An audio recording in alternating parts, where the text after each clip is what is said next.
गुरु का मतलब केवल किसी को मानना नहीं, बल्कि उनके दिखाए मार्ग पर चलकर अपने जीवन को उन्नति की ओर ले जाना है।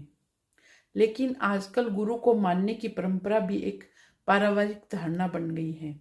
जिस प्रकार परिवार में कोई डॉक्टर बनता है और फिर अगली पीढ़ियां भी उसी राह पर चलती है, वैसे ही गुरु को भी बिना समझे अपनाया जाता है। यह स्थिति वैसी ही है जैसे कोई व्यक्ति ब्रेन का इलाज कराने हार्ट सर्जन के पास चला जाए। क्या वहां उसका सही उपचार हो पाएगा? सच्चे गुरु केवल आपको अपनी शिष्यता में बांधते नहीं है, बांध कर नहीं रखते, बल्कि आपकी जरूरत को समझते हैं और आपको सही दिशा में आगे बढ़ाने के लिए प्रेरित करते हैं। यदि किसी विद्यार्थी को विज्ञान में इंटरेस्ट है, तो उसे संगीत के गुरु के पास भेजना उचित नहीं होगा। इसी प्रकार आत्मिक और मेंटली प्रोग्रेस के लिए हमें उसी मार्गदर्शन की शरण में जाना पड़ेगा चाहिए, जो हमारी आवश्यकता को समझकर सही दिशा दिखा सके। अक्सर हम पारिवारिक मान्यताओं में इतने बंध जाते हैं कि अपने वास्तविक विकास के अवसरों को खो देते हैं। कई लोग कहते हैं हमारे पूरे परिवार ने इस गुरु को माना है, इसलिए हम भी मानेंगे। लेकिन क्या बिना परखे, बिना समझे किसी भी मार्ग को अपनाना सही है? क्या महज परंपरा निभाने के लिए अपने जीवन की संभावना को सीमित कर देना उचित है? परिवार का आदर करें, पर अपनी आत्मा की पुकार भी सुने।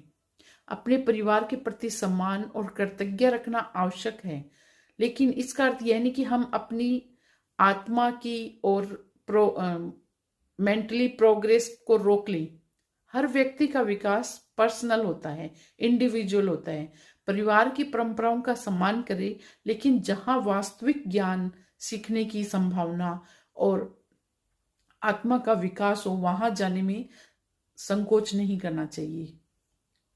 अपने अंदर की जरूरत को पहचानें।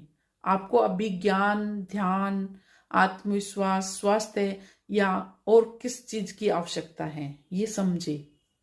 क्या वे केवल गुरु के गुणों को समझे? क्या वे केवल मान्यताओं में बंधे हैं, या आपको सही मार्गदर्शन देकर स्वतंत्र सोच विकसित करने की प्रेरणा देते हैं?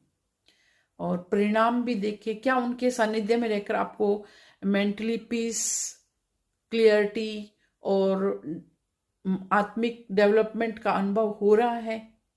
संदेह रखे पर खोजते रहे। गुरु का चुनाव अंधविश्वास से नहीं, बल्कि जागरूकता और अनुभव के आधार पर करें। गुरु और परिवार दोनों जीवन के महत्वपूर्ण स्तंभ है, लेकिन सही विकास तभी संभव है जहां हमें सही ज्ञान और मार्गदर्शन मिले।